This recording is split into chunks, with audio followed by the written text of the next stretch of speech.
నమస్తే, welcome to Suman TV. నేను మీ హరిత. ఆయన డైరెక్టర్, ప్రొడ్యూసర్, యాంకర్, ఇలా చెప్పుకుంటూ పోతే చాలా ఉన్నాయి. ఆయనే Rayapuri group of chairman Rayapuri గారు. ఆయనతో మాట్లాడి ఇవాళ చాలా విషయాలు మనం తెలుసుకుందాం. నమస్తే రాయపురి గారు. నమస్కారం. లాస్ట్ టైం నేను ఇంటర్వ్యూ చేశాను, అదేంటి ఏజెంట్ నెంబర్ 7 కంపెనీకి సంబంధించి. అసలు ఎన్ని కంపెనీస్ మీకున్నాయి, మీ లైఫ్లో మీరు ఎన్ని రోల్స్ చేస్తున్నారు? అండ్ ఫస్ట్ మీరు ఎలా ఉన్నారు?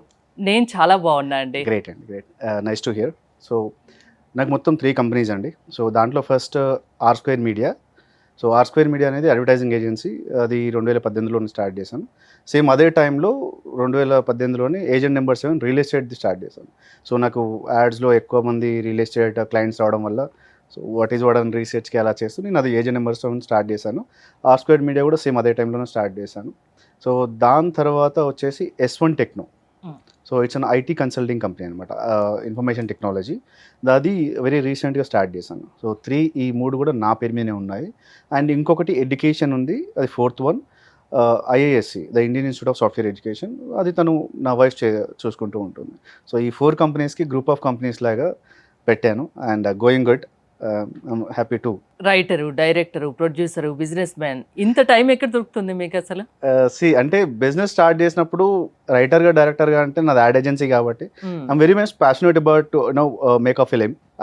That make me to start an advertising agency, entered in to media. So అంటే ఆ టైంలో వేరే ఏ ప్యాషన్ అనుకోలేదు. But I started my restaurant, I lost, then I decided what is my passion, then I started my ad agency. So అంత time అంటే ఇప్పుడు ఏదైనా షూట్కి వెళ్తున్నాం, ఏదైనా క్లయింట్ ఉన్నారు, క్లయింట్కి ఏదైనా కావాలి, ఒక కార్పొరేట్ యాడ్ కావాలి, మంచి యాడ్ ఫిలిం చేయాలి అంటే సో దానికి నేను రాసేవాడిని. దాంతోపాటు దానికి ముందు చాలా సంవత్సరాలు కష్టపడుతూనే వచ్చాను. సో ఇప్పుడు రాసుకున్నవి కొన్ని పాతవి రాసుకున్నవి అలాగే ఉన్నాయి. అండ్ డైరెక్టర్ అంటే 2018లో ఒక ప్రొడ్యూసర్ దగ్గర వర్క్ చేశాను.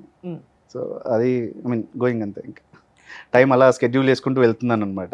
సో కొంచెం బిజినెస్ టైంలో బిజినెస్కి, పర్సనల్ లైఫ్ ఎప్పుడైనా టైం దొరికినప్పుడు మెయిల్స్లో అలా స్టోరీ రాసుకుంటూ, ఎక్కడైనా ఫన్ జరిగినప్పుడు ఆ ఫన్ రాసుకుంటూ వెళ్తూ ఉంటాను. రీసెంట్గా విన్నాను బిజినెస్ ఎక్సలెన్స్ అవార్డు కూడా తీసుకున్నారు కదా మీరు? అవునండి, బిజినెస్ ఎక్సలెన్స్ అవార్డు తీసుకున్నాను. HMTV వాళ్ళు ఇచ్చినప్పుడు the corporate award film maker లాగా అవార్డు 2023కి తీసుకున్నాను యాక్చువల్లీ. సో అప్పుడు ఒక అనౌన్స్మెంట్ ఇచ్చాను, మా ఐటీ కన్సల్టింగ్ నుంచి త్వరలో ఒక 20,000 IT jobs and 10,000 non IT jobs release చేయబోతున్నాము. సో దాంట్లో ఎటువంటి అదైతే లేదు, ఖచ్చితంగా రిలీజ్ చేస్తాం కూడా. So in case the government supports me, definitely will release 1 lakh IT jobs in 5 years. So we'll see how it goes forward. But by God rest, till the time we are working on it. So ఖచ్చితంగా అదైతే release చేస్తాను. అప్పుడు మాట ఇచ్చాను, ఇప్పుడు మాట ఇస్తున్నాను. ఖచ్చితంగా దానిపైన చేసుకుంటూ వెళ్తాను. జాబ్స్ అయితే రిలీజ్ చేస్తాం. 20,000 IT and 10,000 non IT jobs release చేస్తాం. ప్రతి ఒక్కటి బ్యాలెన్స్డ్గా ముందుకెళ్తున్నారు, అంతేనా? అవునండి, బాగా పక్కా ప్లాన్డ్గా. ఎస్, ప్రీ ప్లాన్ అంటే ప్లానింగ్ ముందే రాసుకొని ఒక్కొక్కటి స్టెప్ బై స్టెప్ వెళ్ళాల్సి వస్తుంది. సో బిజినెస్ కాబట్టి ఎక్కడ తప్పులు జరగకుండా the 1 by 1. So step 1, step 2, so next ఏంటి. సో ఒక బిజినెస్ నేను స్టార్ట్ చేసినప్పుడు నెక్స్ట్ 10 years ఏంటి అని రాసుకున్నాను. సో ఆ విధంగా 10 years ప్లానింగ్ ముందే ఉంది. మామూలుగా రేపేంటి అనేది ఇవాళ ప్రిపేర్ అవుతారు కొంతమంది. మీరు 10 years ముందుది ఇప్పుడే ప్రిపేర్ అయ్యారు. 10 yearsకి ఏం చేయాలన్నది, అంతేనా? ఎస్ అండి. ఇప్పుడు మేము అనౌన్స్ చేసాం 20,000 జాబ్స్ అని. సో అది ఎంత ముందు రాసుకున్నాను అనే దానికి కూడా ఉంటుంది. నెక్స్ట్ ఈ మాట కూడా చెప్పాను, గవర్నమెంట్ సపోర్ట్స్ మీ, next 5 years 1 lakh jobs release చేస్తాను అని. సో హౌ వి ప్రిపేర్డ్ అనే దాని మీద ఉంటుందండి. ఎందుకంటే బిజినెస్ అనేది ఏదో ఈరోజు ఆలోచించామా రేపొద్దున వెళ్ళిపోయామనేది కాదు అది. So we have to right at least next 5 years what is my business. నేను ఒక 10 years రాసుకుంటాను. నా ప్రోగ్రామ్స్ అయినా ఏదైనా స్టోరీ రాసుకునే దానికైనా ఎలా ఉంటుంది, సీక్వెల్ ఎలా ఉంటుంది, సో సీక్వెల్ ఎలా ఉంటుంది, ఇవన్నీ కూడా so I will make step by step అనమాట. Right it. లాస్ట్ ఇయర్ ఒక షో కూడా చేశారు, అది ఎప్పుడు రానుంది అసలు? లాస్ట్ ఇయర్ డిసెంబర్లో చేశానండి, మెడీస్ ఛాంపియన్. సో అది నీట్ స్టూడెంట్స్ కోసం. సో అది ఇంకొక 1-2 monthsలో రిలీజ్ కాబోతుంది. కొంచెం లేట్ అయింది అనుకున్నాము, బట్ కొంచెం ఏంటి అంటే ఎడిటింగ్లో కొంచెం లేట్ అయిపోయింది, మ్యూజిక్ యాడ్ చేయడానికి లేట్ అయింది, but we are releasing very soon. ఇంకోటి, డైరెక్టర్ శంకర్ గారిని మీరు గురువుగా భావిస్తారు కదా, గురు బ్రహ్మ గురు విష్ణు అని చెప్తూ ఉంటారు చాలా చోట్ల. నిజంగా గురువా మీకైనా? గురు బ్రహ్మ ఆయన. ఎందుకు అంటే ఫ్రాంక్లీ ఆయన నేను చాలా గురువుగా భావించాను, దేవుడిలాగా భావిస్తాను కూడా. ఏకలవ్య శిష్యుడినండి నేను. ఆయన దగ్గర ఎప్పుడు పని చేయలేదు, ఆయన దగ్గరికి వెళ్ళలేదు. బట్ నేను ఫిల్మ్ ఇండస్ట్రీకి నేను రావాలనుకున్నప్పుడు, నేను యాంకర్ ఉన్నప్పుడు అప్పటి నుండి ఇప్పటి వరకు కూడా నా ప్రతి షోలో కానీ, లేదంటే మీకు నేను చూపిస్తాను నా మెయిల్ ఐడిలో నేను ఏమంటారు స్టోరీ రాసుకున్నప్పుడు నా మెయిల్కి సెండ్ చేసుకుని పెట్టుకుంటాను. సో దాంట్లో ఖచ్చితంగా ఫస్ట్ పేజ్ మా గురువు గారే ఉంటారు. నేను ఏదైనా రాసేటప్పుడు కానీ ఏదైనా అయినా కానీ ఫస్ట్ శంకర్ గారు, డైరెక్టర్ శంకర్ గారిని ఫోటో పెట్టుకొని గురుబ్రహ్మ చదివిన తర్వాతే నేను స్టార్ట్ చేస్తానండి.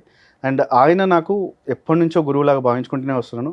దాని తర్వాత ఇంకొక ఇద్దరు నా గురువులు ఉన్నారు. ఒకరు ప్రభుదేవ గారు, డాన్సర్ ప్రభుదేవ గారు. అండ్ నెక్స్ట్ ఇది కొంచెం నవ్వుకుంటారేమో, ట్రోల్ చేస్తారేమో, బట్ నిజంగా చెప్తున్నాను, నేను సీరియస్లీ నా గురువు భావించిన దాంట్లో ఇంకొకరు యాంకర్ సుమా గారు అండి. సుమా గారు, యాంకర్ సుమా గారు. సో ఈ ముగ్గురికి నేను ఏకలవ్య శిష్యుడినండి. నా మెయిల్ మీకు చూపిస్తాను కూడా. ఓకే. ప్రతి ఏదైనా నేను రాసుకున్నా కానీ, ఏదైనా ఆలోచన వచ్చినప్పుడు కానీ, సో ఖచ్చితంగా ఈ ముగ్గురిని దేవుళ్ళే నేను భావించిన కాబట్టి మొక్కిన తర్వాతనే నేను ఏదైనా స్టార్ట్ చేస్తాను. ఈవెన్ ఎవరిబడి నన్ను ట్రోల్ చేసినా పర్వాలేదు, నేను ఏకలవ్య శిష్యుడిని, వాళ్ళ ముగ్గురిని నా గురువులుగా భావిస్తున్నాను. అండ్ మీరు గమనిస్తే నా షోస్ కానీ ఏదన్నా కానీ ప్రతిదీ కూడా ఏదైనా ఉపయోగపడేలాగానే ఉంటుంది. సో మీరు ఇంతకుముందు చెప్పారు, అడిగారు కూడా, లాస్ట్ ఇయర్ ఒక షో చేశారు, సారథి స్టూడియోలో సెట్ వేసినప్పుడు కూడా గురుబ్రహ్మ చదివినప్పుడు అందరూ ఏదో క్వశ్చన్ వేశారు, సార్ నిజంగా మీరు డైరెక్టర్ శంకర్ గారి దగ్గర పనిచేశారు? పని చేయలేదండి, నేను ఏకలవ్య శిష్యుడిని. బట్ ఈ ప్రోగ్రామ్ ఏదైతే ఉందో ఆ ప్రోగ్రామ్ నలుగురికి ఉపయోగపడే ప్రోగ్రామ్. సో రేపు పొద్దున నా ఫిలిమ్స్ కావచ్చు, లేదా నా షోస్ కావచ్చు, సో ఆయన వేలోనే నేను ఆలోచించడం కానీ, నన్ను అది కొంచెం చాలా సంతోషకరమైన విషయం ఏంటంటే ఆయన వేలో నేను ఆలోచించడం. సో అందుకని నేను ఆయన్ని బాగా అబ్జర్వ్ చేస్తూ ఉంటారేమో. ప్రతి మూవీ కానీ, ఆయన మాట్లాడే విధానం కానీ, ప్రతి ఒక్కటి మీకు బాగా నచ్చుంటాయి. అవును. సో అది నాకు చాలా ఇన్స్పైరింగ్ అనమాట. ఆయన భారతీయుడు మూవీ కావచ్చు, దాని ముందు అపరిచితుడు మూవీ కావచ్చు, నన్ను ఎక్కువ ఇన్స్పైర్ చేసి మాత్రం అపరిచితుడు అండి. సో ఎందుకంటే నా ఐడియాస్ కూడా అలాగే ఉండేది. Where I born village name Mogilcharla, Warangal. అక్కడ అందరి భావాలు కూడా అదే అనమాట. అంటే ఒకరికి మంచి చేయాలని ఒక భావన. సో ఇలాంటివే ఉండేవి. సో నేను పెరిగిన విధానం కావచ్చు, నేను పెరిగినంత కూడా ఓల్డ్ సిటీ, కానీ మెంటాలిటీ అంతా కూడా ఏంటంటే ఎక్కడైనా సహాయం చేయాలి, ఎలా ఉండాలి, సో వీటి మీదనే ఎక్కువ ఫోకస్ చేశాను అనమాట. ఈవెన్ నేను 2 సార్లు సివిల్స్ రాశాను. సో ఒకసారి ప్రిలిమ్స్ కొట్టాను, ఒకసారి రాలేదు. మెయిన్స్ చదువుకొని రాసేంత స్తోమత అప్పుడు లేదు నాకు. So I quit and decided that okay మనం ప్యాషన్ ఏంటి, సో దాని మీదనే మీడియా నుంచి అయినా ఎక్కువ ప్రభావితం చెందేదంతా మీడియా నుంచే. సో అలాగే చేద్దాం అన్నట్టుగా ఇలా ముందుకు వచ్చింది. సివిల్స్ కొట్టి ఏ ఐఏఎస్ ఆఫీసరో కావాలనుకున్నారా? అవునండి. కానీ అది కాలేక, అంటే అది అంత పెట్టలేక, డబ్బు అంత చదువు కొనలేక మీరు ఇప్పుడు ఇక్కడికి వచ్చారు. ఇప్పుడు కూడా సక్సెస్ అయ్యారు కదా మరి. సక్సెస్ అనేది ఒక మూవీలో చెప్పినట్టు కామా మాత్రమేనండి, అది కంప్లీట్ సక్సెస్ అవ్వదు. ఇప్పుడు అనుకున్నది సాధించలేదా ఇప్పటి వరకు? సాధించానండి, ఒక్కొక్కటి సాధించుకుంటూ వస్తున్నాను. బట్ ఏంటంటే అప్పుడు ఐఏఎస్ అవ్వాలన్న ఫీలింగ్ ఉండేది, కానీ రాదు అంటే చదువుకుంటే వచ్చేదేమో. ఎంతమంది ట్రై చేస్తూ ఉంటారు, నేను కూడా ట్రై చేయడం తప్పలేదు అనిపించింది, బట్ నేను చేయలేదు అంతే. ఇంకా ఇప్పుడు హ్యాపీగా ఉన్నారా లైఫ్ లో? ఐఏఎస్ ఆఫీసర్ అవ్వాలనుకున్నారు, ఒక బిజినెస్ మ్యాన్ తో పాటు అన్ని మల్టిపుల్ రోల్స్ ఉన్నాయి మీలో. అందుకే అన్నాను ఇంకా ఎన్ని ఉన్నాయండి, ఎన్ని రోల్స్ చేస్తున్నారు అని. సో మీరు యాంకర్ గా కూడా చేశారు కదా, యాంకర్ గా ఎలాంటి షోలు చేశారు, డైరెక్టర్ గా చేశారు, ఇండస్ట్రీ ప్రయాణం ఎలా మొదలైందంటే ఏం చెప్తారు? కొంచెం టైం తీసుకొని 2006లో నేను ఫస్ట్ యాంకర్ స్టార్ట్ చేశానండి.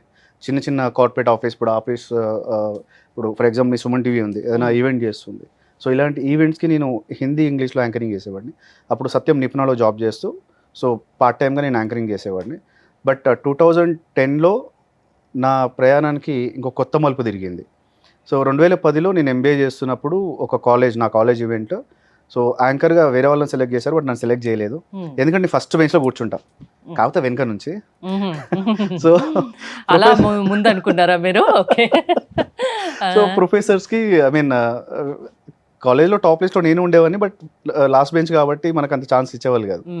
So college event Nigam noise ఒకటి స్టార్ట్ చేశారు, ఇద్దరు ప్రొఫెసర్ వైఫ్ అండ్ హస్బెండ్. నేను వెళ్ళి అడిగాను అనమాట, मैडम ये क्या तो भी है मैडम, आप भी हैदराबाद के, मैं भी हैदराबाद को हूँ, जरा मौका देना पड़ता मेरे को అని నేను అడిగిన ఆమెకి, ప్రొఫెసర్కి అడిగితే, అరే డెలిగేట్స్ ఉంటారు కదా, వాళ్ళకి పిలిచి ఒక half an hour to 1 hour నువ్వు యాంకర్గా చేయి, బట్ నువ్వు దిగాలి వెంటనే అని. మోకాతో మిలానా తబ్ దేఖ్లేంగే అని స్టేజ్ ఎక్కిన తర్వాత అందరి విఐపీస్ని, డెలిగేట్స్ని పిలిచిన తర్వాత యాంకరింగ్ కామన్గా కామెడీ ఇలా మాట్లాడుకుంటూ వెళ్తుండగా, ఈ డోంట్ బిలీవ్ మైక్ అడగడానికి ఏ యాంకర్ ఇంకో రాలేదు. ఎవరు వన్ మ్యాన్ షో కట్ చేస్తే ఫస్ట్ డే ఈవెంట్ కి అటెండ్ అయింది 150 మెంబర్స్ స్టూడెంట్స్. కట్ చేస్తే నెక్స్ట్ డే ఆల్మోస్ట్ 400 మెంబర్స్ ఉన్నారు వండర్ నేనే అయిన అనమాట. అరే ఇంతమంది ఏంటి ఇక్కడ అనేసి. ఎందుకంటే కాలేజ్ స్టూడెంట్స్తో పాటు వాళ్ళ పేరెంట్స్, కాలేజ్ ప్రిన్సిపల్స్తో సహా వచ్చినారు అక్కడికి. నేను సీరియస్గా వెరీ షాక్ అండ్ వండర్. దాని తర్వాత అక్కడ నాకు మలుపు తిరిగింది నా లైఫ్కి. ఆ చుట్టుపక్కల ఉన్న కాలేజ్ మొత్తాన్ని నేను యాంకరింగ్ చేసిన తర్వాత. సో మళ్ళీ కట్ చేస్తే ఆ ప్రోగ్రామ్ తో యాంకరింగ్ స్కిల్స్ ఉన్నాయని మీలో మీకు అప్పుడు అర్థమైంది. అవునండి. అంటే దాని ముందు చేసేవాడిని, బట్ అంత అంటే పెద్ద పెద్ద కంపెనీస్ చేశాను. ఎక్తా గ్రూప్ ఆఫ్ కంపెనీస్కి యాంకర్గా నేనే చేశాను. బకాడీ బ్లాస్ట్ అప్పుడు నేనే చేశాను. అస్ వెరీ యంగ్, నేను ఇప్పుడు చాలా యంగ్. నేను ప్రతిదానికి టైమింగ్స్ అని లేకుండా చేసేవాడిని. రెమ్యునరేషన్ కూడా చాలా తక్కువ అప్పుడు. కొన్ని సంఘటనలు జరిగాయి, అది బయట పెట్టుకోవాల్సిన అవసరం లేదు. సో దాని తర్వాత 2011లో కూడా నేనే యాంకరింగ్ చేశాను. అక్కడ కట్ చేస్తే 2012లో నాకు ఆ కాలేజ్ నుంచి మళ్ళీ కాల్ వచ్చింది. రాయపూర్ గారు ఈసారి కూడా మీరే యాంకర్ చేయాలి, కానీ ఒక కండిషన్ ఏంటి అంటే ఈసారి మీతో పాటు ఒక జీ తెలుగు యాంకర్ వస్తున్నారు అని. ఓకే, నేను ఎప్పుడు టీవీలో కనబడలేదు, సో ఈవెంట్లో యాంకర్ని, సో నేను అడ్జస్ట్ అవుతాను, నాకేం ప్రాబ్లం లేదు. వాళ్ళని అడగండి అమ్మాయా అబ్బాయా అంటే అబ్బాయా అండి. అబ్బాయిని అడిగాడు, నాకు ఎటువంటి అభ్యంతరం అయితే లేదని నేను చెప్పాను. సో నెక్స్ట్ అక్కడ కట్ చేస్తే ఆ షో స్టార్ట్ అయినప్పుడు నేను వెళ్ళాను. కరీంనగర్లో జరుగుతుంది ఇదంతా. వెళ్ళి నేను సేమ్ మళ్ళీ విఐపి పిలవడం స్టార్ట్ చేసినప్పటికీ అతను రాలేదు, జీ తెలుగు యాంకర్ రాలేదు. నన్ను కంటిన్యూ చేయమన్నారు. So I started. సో ఒక 1 hour తర్వాత ఒకరు వచ్చి నా ముందు ఇలాగే కూర్చోన్నారు. దెన్ నేను అందరిది ఫన్, మేకింగ్ ఫన్ అండ్ నేను ఆడిస్తున్నాను, పాడుతున్నాను, ఎంజాయ్ చేస్తున్నాను, యాంకరింగ్ షో చేస్తున్నాను. ఒక స్లిప్ ఇచ్చారు, ఆయన ఇన్వైట్ చేయండి అని. స్లిప్ చూశాను, ఇన్వైట్ చేశాను. దిగుతుండగా ఆయన చూసి, బాస్ సార్ చాలా బాగా యాంకరింగ్ చేస్తున్నాను, విల్ మీట్ వెయిట్ అని చెప్పేసి ఆయన నన్ను దింపైన పైకి వెళ్ళి కాసేపు మాట్లాడాడు. ఆయన కిందికి వస్తుంటే నేను అన్నాను, మీరు ఏమనుకోకుండా తప్పు అనుకోవద్దని ఒక మాట అన్నాను. చెప్పండి అన్నాడు. మీలో కొంచెం ఎనర్జీ రాలేదు, కొంచెం ఎనర్జీగా చెప్తే బాగుంటుంది కదా మీరు మాట్లాడే విధానంలో అన్నాను. బాబు ఇట్లా బ్యాగ్లో ఒక చేయబెడితే, బాబు మీరు ప్రొఫెషనల్ యాంకర్, రాయపూర్ మీరు ప్రొఫెషనల్ యాంకర్, బట్ నేను ప్రొఫెషనల్ యాంకర్ కాదు, నేను ఒక గేమ్ జాకీని, మిమిక్రీ ఆర్టిస్ట్ని అని ఒక మంకీ బొమ్మ తీశాడు. తీసి స్టేజ్ ఎక్కాడు, మంకీ మీద షో చేశాడు. అసలు అక్కడ ఉన్న వాళ్ళు కదా, నేను షాక్ అయిపోయా. మిమిక్రీలో గోల్డ్ మెడలిస్ట్. కట్ చేస్తే ఆయన ఎవరో కాదు, వెంకీ మంకీ జబర్దస్త్. ఓకే, అట్లా మీరు జబర్దస్త్కి వెళ్ళారా? జబర్దస్త్ లో కూడా చేశారు కదా? చేశారు. సో 2012లో ఇద్దరం ఒకటే స్టేజ్లో అక్కడ పరిచయమైన మా పరిచయం. తర్వాత 13-14 వరకు కూడా మేము ఈవెంట్స్, ప్రతి ఈవెంట్స్కి ఆయన నాకు కాల్ చేయడం, లేదా నాకు ఈవెంట్స్ వస్తే ఆయన కాల్ చేయడం. So we were like brothers. అరే అంటే అరే అనుకుంటూ ఉంది. సో ఇద్దరం అరే అరే అనుకుంటూ అలాగే ఫ్రెండ్స్ అయ్యాము. We are good. 2013లో జబర్దస్త్ స్టార్ట్ అయినప్పుడు అందరికీ ఛాన్స్ వచ్చింది, కానీ నాకు కాల్ రాలేదు. నాకే కాదు అసలు, టీవీ యాంకర్స్ కూడా ఎవరికి కాల్ రాలేదు. మళ్ళీ ప్రొడక్షన్స్ ఎవరికి కాల్ రాలేదు. నేను షాక్ అయ్యాము. అసలు అన్నపూర్ణ స్టూడియోలో సెట్ వేసి షూట్ కూడా అయిపోతుంది, పెద్ద పెద్ద వాళ్ళందరికీ టీమ్ లీడర్ అయ్యారు. అంటే అప్పటికి ఇండస్ట్రీలో కొంచెం ఉన్నవాళ్ళు, చమ్మచంద్ర గారు కావచ్చు, మన ఆయన రాఘవ గారు కావచ్చు, లేకపోతే చంటి గారు కావచ్చు, వీళ్ళందరూ టీమ్ లీడ్స్లో ఉన్నారు. అరే ఇదేంటి, మాకు ఎవరికి కూడా ఇన్ఫర్మేషన్ కూడా లేదు. సరే మన చిన్నవాళ్ళం ఎందుకులే. సో అక్కడ కట్ చేస్తే 13 నుంచి 14 వరకు నాకు ఎక్కడ కూడా ఆపర్చునిటీ రాలేదు. 14లో చమ్మచంద్ర గారి దగ్గర నుంచి ఈయన వెంకీ రాఘవ దగ్గరికి వెళ్ళారు. ఆయన టీమ్ లీడ్, ఈయన మళ్ళీ అందులో వర్క్ చేస్తున్నారు. ఆయనతో పాటు రాఘవ సార్ టీంలో వెంకీతో పాటు ఇంకొక ఆయన ఉన్నారు, రాము గారు. నేను 2003-4లో రామోజీరావు గారి దగ్గర పనిచేసాం. గ్రేట్. సో అక్కడ మాకు పరిచయాలు ఉన్నాయన్నమాట. సో నేను ఎవ్రీ ఫ్రైడే షూటింగ్కి వెళ్ళేవాడిని. నేను అప్పటికి మంచి పొజిషన్లో ఉన్నాను. నాకు ఐసిఐసిఐ బ్యాంక్లో జాబ్, హెచ్ఆర్గా జాబ్, మంచి పొజిషన్, మంచి శాలరీ. బట్ ప్యాషన్ అంతా, మనసంతా ఇలా షూటింగ్ చేస్తున్నారు, కానీ ఆ జాబ్ మీకు తృప్తినివ్వలేదు. లేదు. 2014లో ఇక కాల్ చేసి, అరే ఈసారి నీకు ఈ రోజు ఫ్రైడే నీకు ఖచ్చితంగా ఆపర్చునిటీ వచ్చేసి అనేసి వెంకీ నాకు కాల్ చేశాడు. సో వెంట్ దే, ఆపర్చునిటీ వచ్చింది. మార్చ్ 27, 2014 నా ఫస్ట్ షో. నేను ఫస్ట్ ఎపిసోడ్ ఇలాగ నిల్చున్నాను అంతే, బ్యాగేసి ఇలా ఫస్ట్ ఎపిసోడ్ నాది. ద నెక్స్ట్ ఎపిసోడ్ కట్ చేస్తే మళ్ళీ April 3rd సేమ్ అలాగే నేను కప్పలపల్లి దానిలో బ్యాగ్ ఇట్లా వేసుకొని నిల్చొని ఉన్నాను. కాకపోతే నాకు డైలాగ్స్ లేవు. బట్ అప్పటికి కొన్ని వాటికి అందరం కూర్చొని కూడా సో వెంకీ గారు అక్కడ ఏంటి అంటే, అరే ఈ ఎపిసోడ్లో నీకు ఛాన్స్ వస్తుంది అని చెప్పి 2 ఎపిసోడ్లకు నాకు ఛాన్స్ ఇచ్చిన తర్వాత నెక్స్ట్ మేము కామన్గా అన్ని స్క్రిప్ట్స్ అన్నీ కూడా మేము కామన్గా మాట్లాడుకుంటూ ప్రాక్టీస్ చేసేవాళ్ళం. నేను కూడా ఫన్ టైం మేక్ చేసేవాడిని. సుధీర్ గారు కావచ్చు, అక్కడ ఉన్న ప్రతి ఒక్క టీంతో నేను ఫన్ టైం అండ్ రైటర్స్తో నేను రైటింగ్ చేయడం కానీ ఒక సందడిగా ఉండేది. ఎవ్రీ డే ఒక 2-3 ఎపిసోడ్స్ షూట్ అయ్యేది అన్నపూర్ణ స్టూడియోలో, ఫ్లోర్ నెంబర్ 5 అనుకుంటా. సో ఒక రోజు ఏమైంది, నెక్స్ట్ నాకు ఆపర్చునిటీ కోసం నేను ప్రతి ఫ్రైడే ఆఫీస్కి డుమ్మనాది. అప్పుడు వర్క్ ఫ్రమ్ హోమ్ లేదు. సో సరే ఈసారైనా మంచిగా డైలాగ్ రాకపోతుందా అని ఆలోచించిన టైంకి నాకు వచ్చిన ఛాన్స్, మగధీర స్కెట్. ఈ నా లైఫ్లో మరో మలుపు తిరిగిన ఆ రోజు నేను మర్చిపోను. సో ఆ రోజు మగధీర స్కెట్ రాఘవ సార్ చాలా అంటే చాలా మంచాడు. మంచోడ్ల ఇంకా ఓవర్ రేట్ ఉంటే మాత్రం రాఘవ సారే ఇంకా. ఉమ్, ఆయన ఉండి రాయపూర్ గారు మరి లేడీ గెటప్ ఓకేనా అన్నారు. Sir getting opportunity is fine, so అంతకు మించి ఇంకేం చేయలేము, నాకు ఏ ఆపర్చునిటీ ఉన్నా నేను ఉపయోగించుకుంటా, lady getup okay. Okay. Venky వచ్చేసి నేనే చేస్తున్నారా చాలాసార్లు, నువ్వు చెయ్యి అంటే అరే నేను బాధపడట్లేదు చేస్తా అంటున్నాను. సో దాంట్లో మగధీర స్కిట్లు ఏంటంటే జస్ట్ మీ వాయిస్లో ఆ అనాలి, లేడీ ఎవరైనా టచ్ అయితే మనకు సౌండ్ ఇవ్వాలి అనేసి ఆ, పర్వాలేదు. సో నేనేమనుకున్నాను, have to give a best, um, so the best ఇవ్వాలి నేను అనేసి ఒక 3-4 వేరియేషన్స్ చెప్దాము రాఘవ సార్కి, దానిలో ఆయనకి ఏది నచ్చితే అదే ఫాలో అవుదాము అని చెప్పి నేను ప్రాక్టీస్. ఇక్కడ సడన్గా ఏదో దుష్టశక్తి వచ్చిందో లేకపోతే ఏదో మంచిగా వచ్చిందో తెలియదు, ఒకరు వచ్చి డోర్ నాక్ చేశాడు, ఉమ్, రాఘవ సార్ డోర్ ఓపెన్ చేశాడు, ప్రాక్టీస్ చేస్తున్నాడు. ఆయన నమస్తే రాఘవన్న ఎట్లున్నావు అనుకుంటా లోపలికి వచ్చి కూర్చున్నాడు. ఉమ్, కూర్చొని ఏంటి సార్ ఏంటన్నా ఏం షో చేస్తున్నారు, ఈ స్క్రిప్ట్ ఏం చేస్తున్నారు చెప్పండి అంటే రాఘవ సార్ ఉండి అరే అందరి దగ్గర పోయి అడుగుతావు, ఉమ్, వీళ్ళది బాగాలేదని చెప్పేసి పోయి ఆయనకి చెప్తావు, నాకు అర్థం కాదు సరే నీకు చెప్పాను అన్నాడు. ఉమ్, ఏ లేదన్నా ఈసారి నువ్వు ఖచ్చితంగా నువ్వు ప్రైజ్ కొట్టాలి ఇది అదేసి నేను ఎంకరేజ్ చేస్తున్నాడు. ఆయన నేను చెప్పాను రా అంటాడు. ఉమ్, లేదా చెప్పు అంటే ఇట్లా మగధీర స్కిట్ చేస్తున్నాం రా.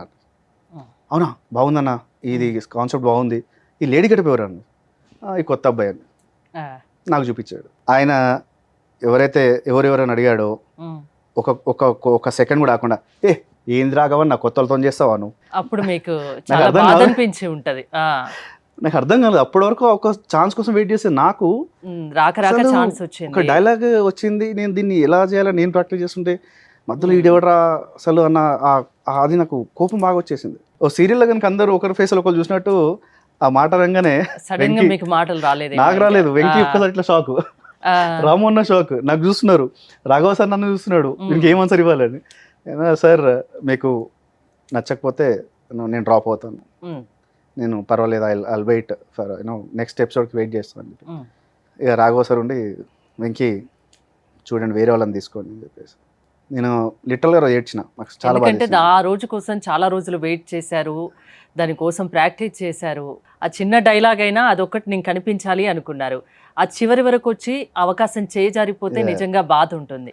నాకు చాలా ఏడుపు వచ్చేసింది. వెంకీ కూడా నేను అరే సారీ రే ఏమనుకోకు అన్నాడు. రాము అన్న అరే ఆయన వచ్చేసి అన్నాడు అరే ఆయన ఒక్క డైలాగ్ని మర్చిపోను ఇప్పుడు రాము అన్న ఒక మాట అన్నాడు, గుర్తుపెట్టుకోరా జబర్దస్త్ అనేది పార్ట్ మాత్రమే, సినిమా మాత్రం లైఫ్ లాంగ్ రా, నువ్వు మంచి యాంకర్వి, నేను ఎన్నో సంవత్సరాలు నేను చూస్తున్నా, నీ రూమ్మేట్ ఫ్రెండ్ నాకు అన్నీ చూస్తున్నా, నీ దగ్గర చాలా టాలెంట్ ఉంది, కొంచెం ఓపిక పట్టుకో, ఫిలిం మీద కాన్సన్ట్రేట్ చేయి, షోస్ అనేది ఒకసారి ఉంటుంది ఒకసారి పోతుంది, ఫిలిం ఇస్ అల్టిమేట్ రా.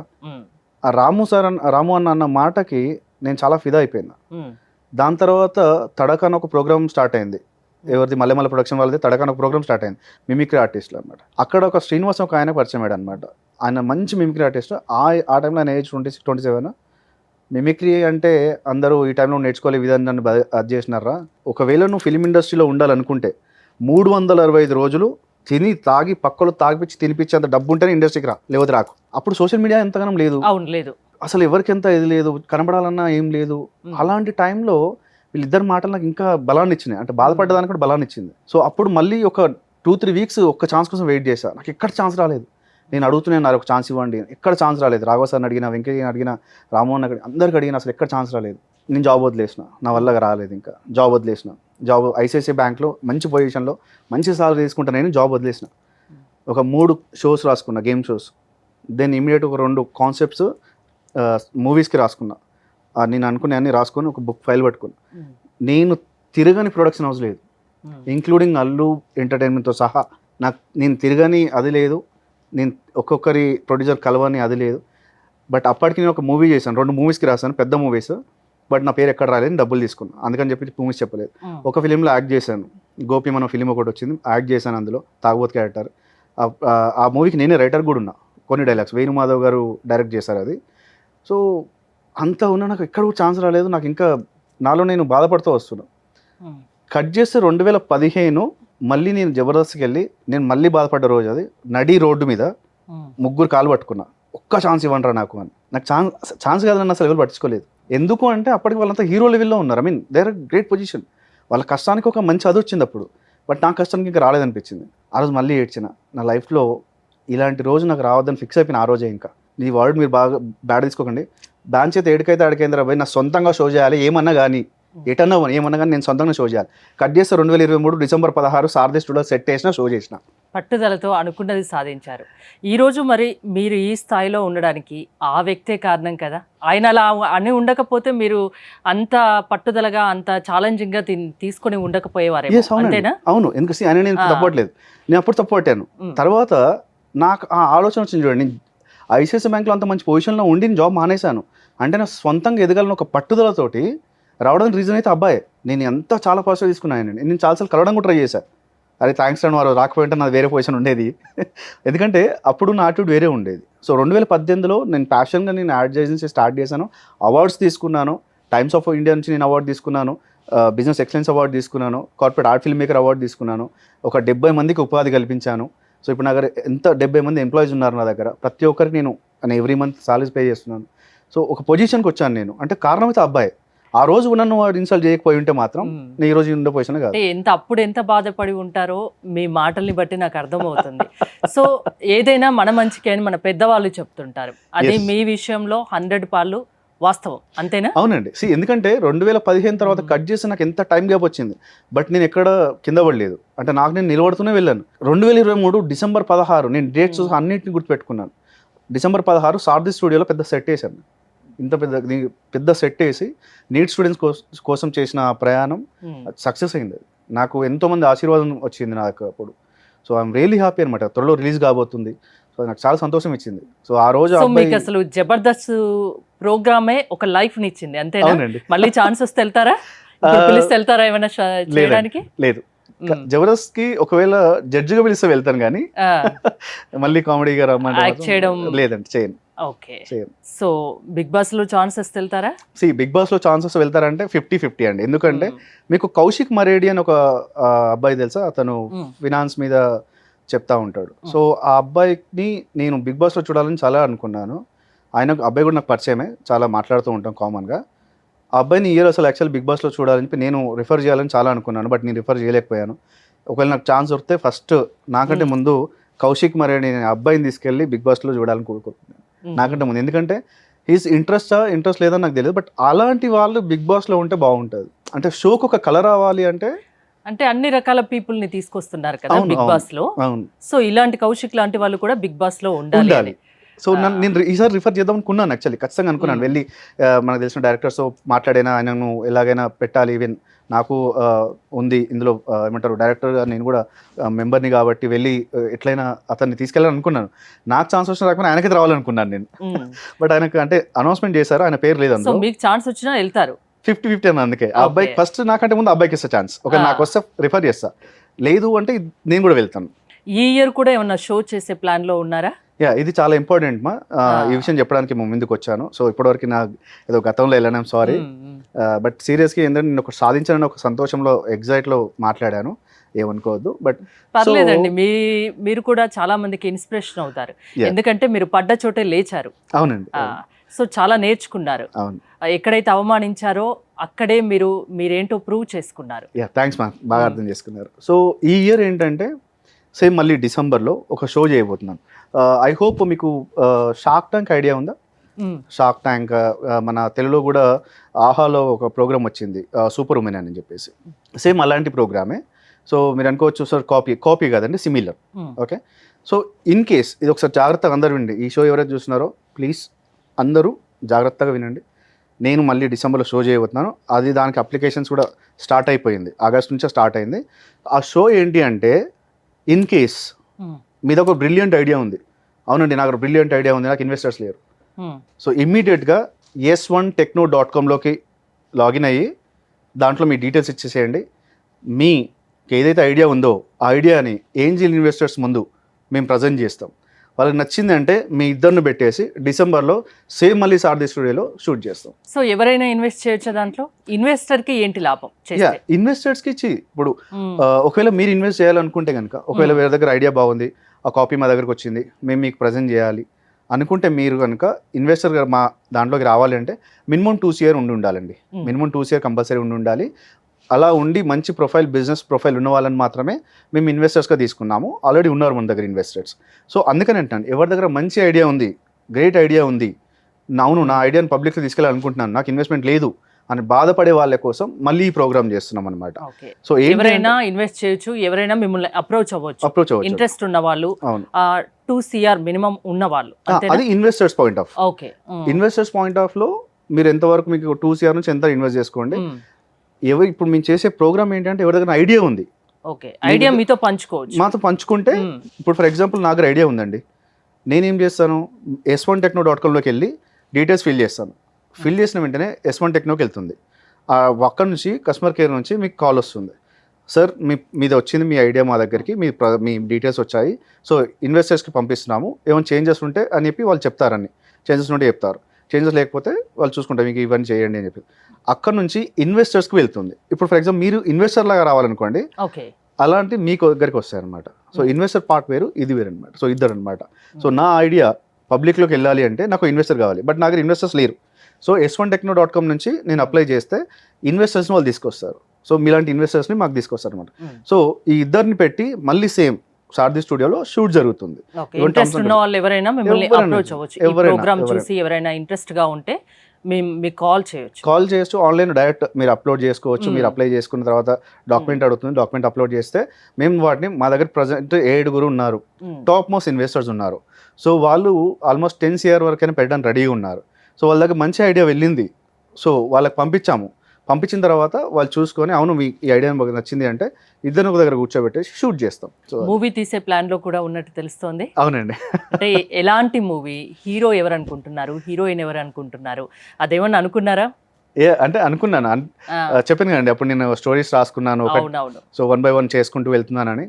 ద ఫస్ట్ ఫిలిం అయితే నేను, అంటే నాకు ఛాన్స్ దొరికితే అక్కినేని అఖిల్ గారిని ఒక డిఫరెంట్ యాంగిల్లో చూపించాలని కోరిక అండి. ఎందుకు అంటే ఆయన ఆ కట్అవుట్కి సరైన మూవీ పర్లేదేమో అనిపించింది. ఆయన రావడం చాలా చేంజెస్ కూడా ఉన్నాయి దాంట్లో. సో ఒక love story, psychological love story. ఎలా అంటే స్క్రిప్ట్లో ఒక లైన్ మీకు ముందే చెప్పేస్తాను. అక్కినేని అఖిల్ గారిని ఎలా చూడాలనుకున్నాను అంటే తెలంగాణ స్లాంగ్లో, తెలంగాణ కాబట్టి అమ్మా అని కాదండి, తెలంగాణ అఫ్కోర్స్ తెలంగాణ నాది, I mean I born Warangal. ప్రాంతీయం, మన భాష మనకి ఎట్లాగో ఇష్టం ఉంటుంది, మన స్లాంగ్ మనకి ఇష్టం ఉంటుంది. మీరు అట్లా ఆయన్ని చూడాలనుకోవడంలో మీ డైరెక్షన్ లో దాంట్లో తప్పు లేదు కదా. అయితే ఆ తెలంగాణ స్లాంగ్ లో, అంటే నేను రాసుకున్న దాంట్లో తెలంగాణ స్లాంగ్ లో ఆయన గర్ల్ ఫ్రెండ్ తో, ఆయనకి ముందే ఆవిడ తప్పు చేస్తుంటే నాకు ముందు తెలుస్తుంది అనమాట. అంటే ఇప్పుడు ఫర్ ఎగ్జాంపుల్ నేను ఉన్నాను అనుకోండి, నా గర్ల్ ఫ్రెండ్ తప్పు చేస్తుందంటే ముందు తెలుస్తుంది, బట్ నేను చెప్తుంటే ఆమె నమ్మదు, నన్ను అనుమానిస్తున్నావు, అవమానిస్తున్నావు అని. ఈ ఇద్దరి మధ్య గొడవ అసలు ఎలా ఉంటుంది, అది ఎంతవరకు నిజం, సైకలాజికల్గా ఎంతవరకు నిజం అనే దాని మీద స్టోరీ. అది స్క్రిప్ట్ ఎవరైనా రాసుకోవచ్చా? స్క్రిప్ట్ లీక్ చేశారు కదా. నాకు ఏ ప్రాబ్లం లేదండి. See I feel very happy if someone coming forward and నాది కాపీ చేసి పెట్టుకుని బాధపడినండి. అట్లీస్ట్ నాది బయటకు వెళ్ళింది సంతోషపడతా. అట్లీస్ట్ ఆ స్క్రిప్ట్ బయటకు బాధ ఏం లేదండి. లేదు, ఎందుకు అంటే ఒక విషయం చెప్తాను చూడండి, నేను రాసుకున్నట్టుగా ఇంకొకరు రాయలేరు. ఇప్పుడు 10 మందికి సేమ్, ఎవరి టాలెంట్ వాళ్ళది, ఎవరి టేస్ట్ వాళ్ళది. అవునండి. ఇప్పుడు 10 మందికి లేడీస్ కి అన్ని సేమ్ కూరగాయలు ఇచ్చి వండమంటే అందరి టేస్ట్ ఒకటే వస్తుందా? అస్సలు ఉండదు కదా. సేమ్ ఇంగ్రీడియంట్స్ ఇచ్చినా టేస్ట్ వేరే ఉంటుంది బికాస్ ఆఫ్ ద హ్యాండ్. అవును. సో ద సేమ్ వే ఇప్పుడు నేను స్క్రిప్ట్ లీక్ చేశాను, psychological love story Telangana slang లో. అమ్మాయి అబ్బాయి ఎలా తిట్టుకుంటారో, అసలు ఎందుకు వస్తుంది గొడవ, ఆ ప్రేమలో ఎందుకు గొడవ వచ్చింది, ఎందుకు కలుసున్నారు, ఎందుకు విడిపోయారు, ఈ అబ్బాయికి ముందే ఎందుకు తెలిసింది, అసలు ఆ అమ్మాయి తప్పు చేస్తున్న కదా ఈ అబ్బాయికి ఎలా తెలిసింది అనేది psychological love story. Akkineni Akhil కాకుంటే ఆ ప్లేస్ లో ఇంకెవరిని అనుకుంటారు ఒకవేళ ఇమాజిన్ చేసుకుంటే? ఆనంద్ దేవరకొండ మీకు ఐడియా ఉన్నారా? ఎందుకు లేదండి, చాలా మూవీస్ ఉన్నాయి కదా. ఆయన ఎందుకంటే విజయ్ దేవరకొండ వాళ్ళ బ్రదర్. ఆయన కాకుండా అంటే మీకు బ్యాడ్ బాయ్స్ అనే ఫిల్మ్, బ్యాడ్ బాయ్స్ అనే ఫిల్మ్ వచ్చింది, అమర్ రాజా వాళ్ళ రిలేటివ్, విక్రమ్ సహదేవ్, లగడపాటి విక్రమ్ సహదేవ్. ఆ అబ్బాయి అద్భుతంగా సూట్ అవుతాడు. అక్కినేని అఖిల్ గారి తర్వాత ఇంకా నెక్స్ట్ ప్లేస్ లో వీళ్ళిద్దరే. అంటే ఆ స్టోరీకి అంటే నాకు కొత్త వాళ్ళని పెట్టి తీయొచ్చా అంటే, ఐ మీన్ నేను ఇప్పుడు నన్ను కొత్తగా తీసుకొని వాళ్ళు ఛాన్స్ ఇస్తారో లేదో తెలియదు, బట్ ఎవరైనా ప్రొడ్యూసర్ ముందుకు వస్తే కొత్త వాళ్ళని పెట్టాలా లేకపోతే వాళ్ళని పెట్టాలని ఆలోచిస్తా. ఇదైతే నేను అనుకున్నాను. మీకు ప్రభాస్ గారు కూడా ఇష్టం అనుకుంటే చాలా. అయ్యో బాబాయ్, ఇష్టం లేదు. ఇప్పుడు ఆ కట్అవుట్ చూసిన తర్వాత అబ్బాయి నా దేవుడు అనకుండా ఉన్న ఎవరు ఉన్నారు అంటే ఇక నాకు తెలియదు. నేనే డార్లింగ్ అంటారు ఆబ్వియస్లీ అండి. ఆయన నాకు చాలా ఇష్టం అండి. ఆయనతో ఫిలిం నేను ఎప్పుడో రాసుకున్నాను, కాకపోతే టెక్నాలజీ పైన. హృతిక్ రోషన్ గారు అండ్ ప్రభాస్ గారు ఇద్దరు అందులో హీరోస్ ఉంటారు. హృతిక్ రోషన్ గారు war, I mean military, and ఈయన టెక్నాలజీ.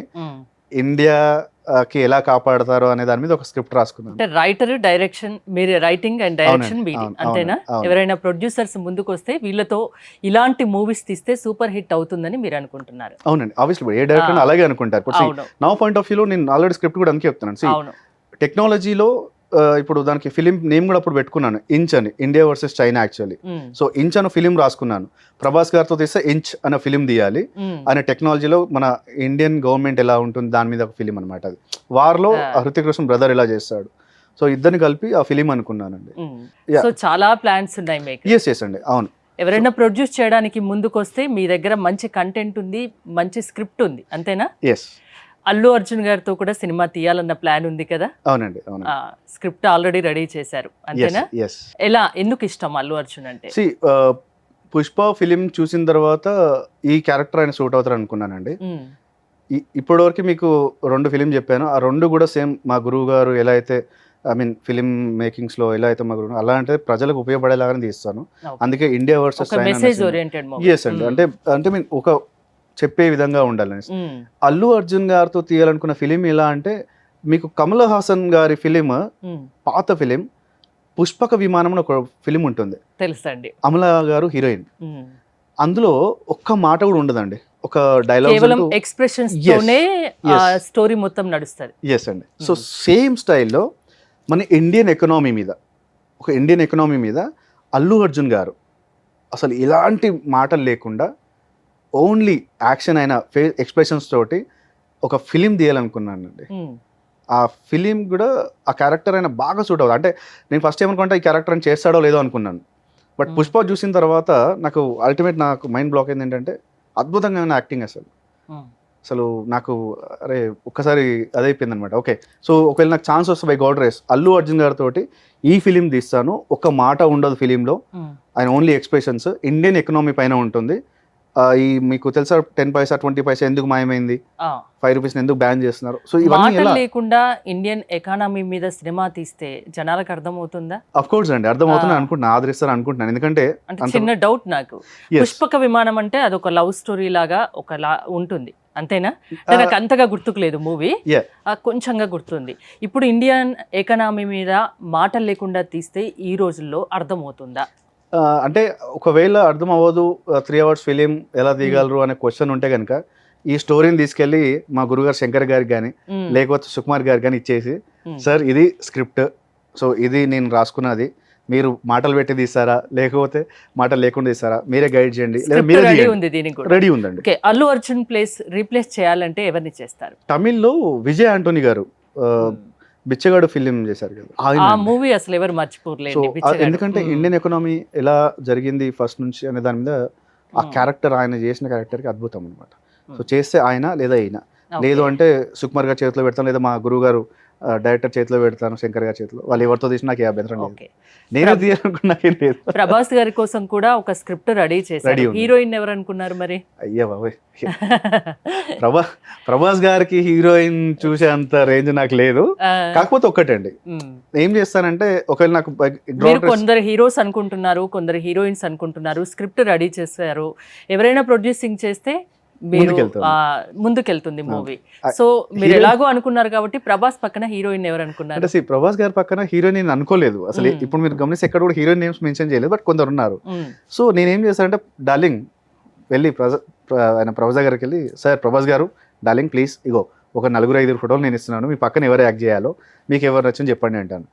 లేదు ఆయన ఏం చెప్పలేదు అనుకోండి, సింపుల్గా ఆయనని ఒక 4 సెలెక్ట్ చేయమని చెప్తాను, ఆ 4 నా వెబ్సైట్లో పెడతాను, పెట్టేసి వరల్డ్ వైడ్గా రిలీజ్ చేస్తా, ఎవరికి ఎక్కువ ఓటింగ్ వస్తే వాళ్ళు ప్రభాస్ సార్ పక్కన నటిస్తారు. అందులో నేను డిసైడ్ అయితే చేయను. ఆ కటౌట్కి వరంగల్ కదా మీది, నేటివ్ వరంగల్. డైరెక్టర్ సందీప్ రెడ్డి తెలుసా? డైరెక్టర్ సందీప్ రెడ్డి గారు నాకు తెలుసు అండి, కాకపోతే ముఖపరిచయాలు అయితే ఏం లేవు. అలా ఒకవేళ వరంగల్ ప్రాంతీయం అనుకుంటే కాస్త యూనో ఆయన చదువుకుంది ప్లాటినం జూబ్లీ స్కూల్, నేను చదువుకుంది నేషనల్ స్కూల్. అలా కంపేర్ చేస్తే ఆయన సూపర్ సీనియర్, నాకంటే సూపర్ సీనియర్. సో అలా అయితే ఐ మీన్ తెలుసు అంటే తెలుసు, అంతే ఇప్పటివరకు నాకు పరిచయం అయితే లేదండి. ఇంకోటి, ఫైనల్ గా వెబ్ సిరీస్ కూడా తీసే ఆలోచనలో ఉన్నారా, తీస్తున్నారా? ఆల్మోస్ట్ స్టార్ట్ అయిందండి, మిస్టర్ రామారావు అని. సో పొలిటికల్ బ్యాక్గ్రౌండ్ లో ఉంటుందని చెప్పేసి మేము మొన్నటి వరకు ఎలక్షన్స్ ఇవి అవి జరిగాయి కాబట్టి హోల్డ్ చేసాము. ఒక డే షూట్ అయిపోయింది ఆల్రెడీ, సో గోయింగ్ అనమాట. ఇంకా అది ఇంకొక 8 months పట్టవచ్చు, ఎందుకంటే కొంచెం స్లోగా వెళ్తుంది అది. ఎందుకంటే ఇప్పుడు నేనే సంపాదించుకొని నేనే కొంచెం కొంచెం వెనకేసుకుంటూ షూట్ చేస్తూ వెళ్తున్నాను కాబట్టి కొంచెం టైం పడుతుంది అనమాట. సో నా ఏదైనా కూడా ఒక ప్రొడ్యూసర్ రాకపోయినా రేపటి రోజున నా దగ్గర నుంచి ఏదైనా షో కానీ, ఇప్పుడు మీకు షో చెప్పాను, ఇలాంటి వాటికి నాకు ఇప్పుడు ఫర్ ఎగ్జాంపుల్ ఏమంటారు, నా అకౌంట్ 7 digits zeros వెళ్తుంది, 8 zeros 9 zeros వెళ్తే నేను సొంత ప్రొడ్యూస్ చేసుకోవచ్చు. బట్ గోయింగ్ స్లో అనమాట, దట్స్ ఇట్. మీరు ఏదో అనుకున్నారు అంటే ఐఏఎస్ ఆఫీసర్ అవ్వాలనుకున్నారు, బిజినెస్ మ్యాన్ అయ్యారు, యాక్టర్ అయ్యారు, డైరెక్టర్ అయ్యారు, వెబ్ సిరీస్ తీస్తున్నారు, చాలా రోల్స్ మీరు చేస్తున్నారు. అవునండి. మీరు అనుకున్నవన్నీ ఇంకా మీ డ్రీమ్స్ ఫుల్ఫిల్ అవ్వాలని మనస్ఫూర్తిగా కోరుకుంటున్నాం. Thank you so much. Thank you very much అండి. మీ నోటి వాక్కు నెరవేరాలి నేను కోరుకుంటాను. థ్యాంక్ యూ అండి.